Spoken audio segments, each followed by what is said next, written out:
ඊටම රසවත්ව හා ලේසියෙන් ගෙදර තියෙන අමුද්‍රව්‍ය පමණක් පාවිච්චි කරලා හදා ගන්න පුළුවන් ගස්ලබු ව්‍යංජනයක් තමයි අද අපි ඔයාලට අරගෙන එන්නේ. මේ ව්‍යංජනේ සෑදීමට අපි ගන්න ඕනේ මදක් පැවුණු ගස්ලබු ගෙඩියක්. අරගෙන ඉවරලා මේක මේ විදිහට කපාගෙන අපි බලමු මේක සුදුසුයිද කියලා අපේ ගස්ලබු ව්‍යංජනය සාදා ගැනීමට. මේ ගස්ලබු ගෙඩිය නම් අපේ වැඩේට හරියටම ගැලපෙනවා. බලන්න මේ ගස්ලබු ගෙඩියේ තැඹිලි පාටට වගේ තියෙනවා. ඒ කියන්නේ මදක් පැසිලා තියෙන්නේ ගස්ලබු ගෙඩිය. ඊට පස්සේ මේ ගස්ලබු ගෙඩිය වටේ කොළ පාටට තියෙන පොත්ත සුද්ධ කරලා ඊට පස්සේ අපි මේ විදිහට කෑලි වලට කපා ගන්න ඕනේ. ඔයගොල්ලන්ට කැමති ප්‍රමාණවල කෑලි කපා ගන්න පුළුවන්.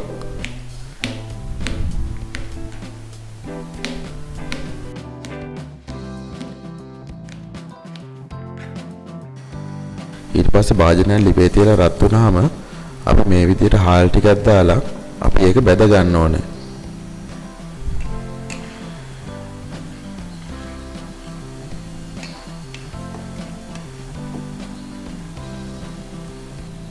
අපිට හාල් ටික බැදුනට පස්සේ මේ වගේ පාටක් තමයි එන්නේ. ඒ ආවට පස්සේ අපි අබ ටිකක් එකතු කරලා ඉවරලා ඒකත් ටිකක් බැද ගන්න ඕනේ.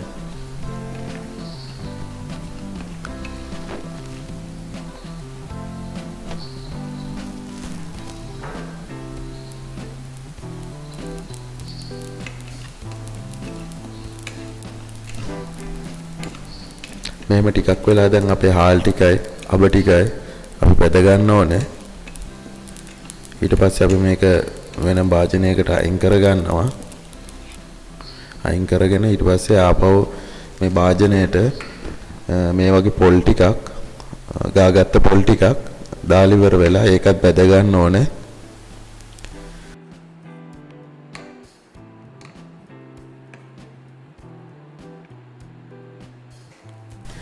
දැන් අපේ පොල් ටික නම් බැදීගෙන එන්නේ.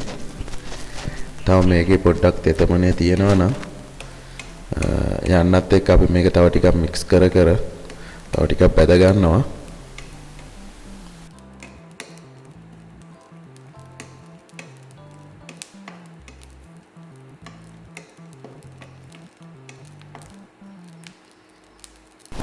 දැන් අපි බැදගත්ත හාල් ටිකයි අබ ටිකයි පොල් ටිකයි ඔක්කොම බ්ලෙන්ඩර් කප් එකකට දාලා මේ විදිහට හොඳට කුඩු කර ගන්න ඕනේ.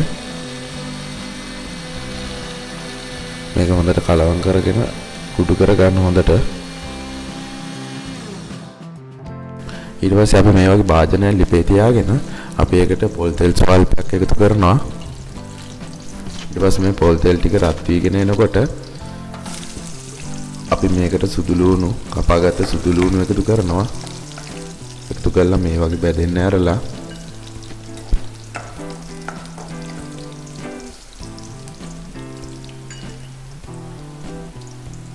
ඊළඟට අපි මේකට එකතු කර ගන්නවා කරපිංචා.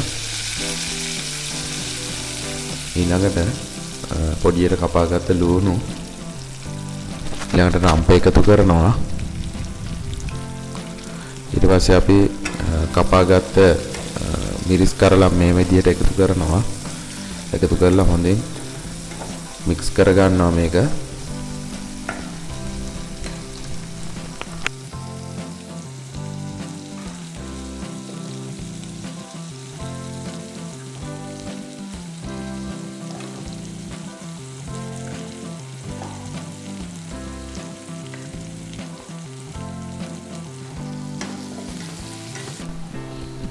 මේ වගේ වැදුනට පස්සේ අපි මේකට මිරිස් කුඩු එකතු කරන්න ඕනේ.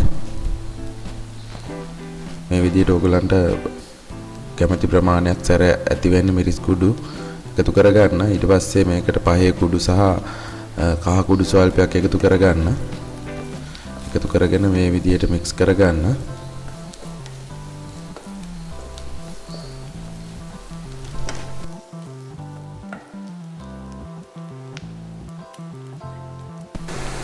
දැන් හොඳට මේ විදිහට පහේ ටික පැදුනට පස්සේ අපි මේකට එකතු කරන්න ඕනේ අපි කපාගත්ත ගස්ලබු කෑලි ටික. එකතු කරලා හොඳට මික්ස් කරන්න ඕනේ අපේ පහේ එකේ මේක හොඳට තැවරෙන විදිහට.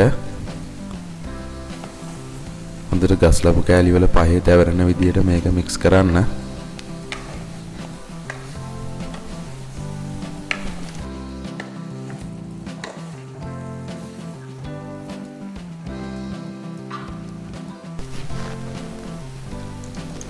ඊට පස්සේ අපි මේකට අවශ්‍ය පමණ ලුණු එකතු කරන්න ඕනේ.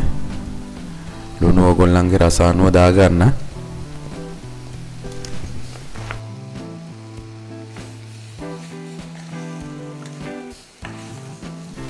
ලුණු දාලා අපි මේක හොඳට මික්ස් කරගන්න ඕනේ.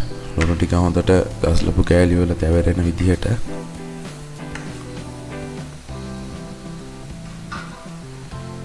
ඊට පස්සේ දැන් මේ තියෙන්නේ අපි කුඩු කරගත්ත පොල්, හාල්, අබස් ටික. ඒකට අපි එකතු කරනවා පොල් කිරි ටික. එකතු කරලා ඉවරලා හොඳට ඒක මික්ස් කරලා අපි මේක දා ගන්න ඕනේ අපේ ව්‍යංජනයට.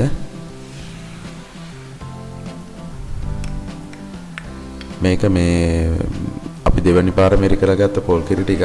දැන් අපි දාන්නේ පළවෙනි පාර මෙරිකලා ගත්ත මිටි කිරි ටික.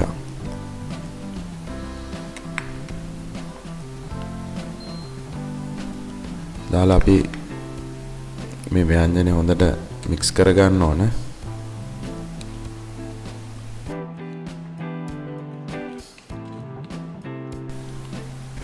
දැන් මේක මේ භාජනයේ පියනකින් වහලා හොඳට උයා ගන්න.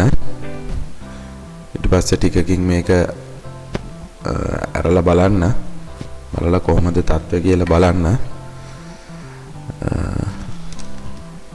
දැන් බලන්න මේක හොඳ ලස්සනට පාටට එනවා.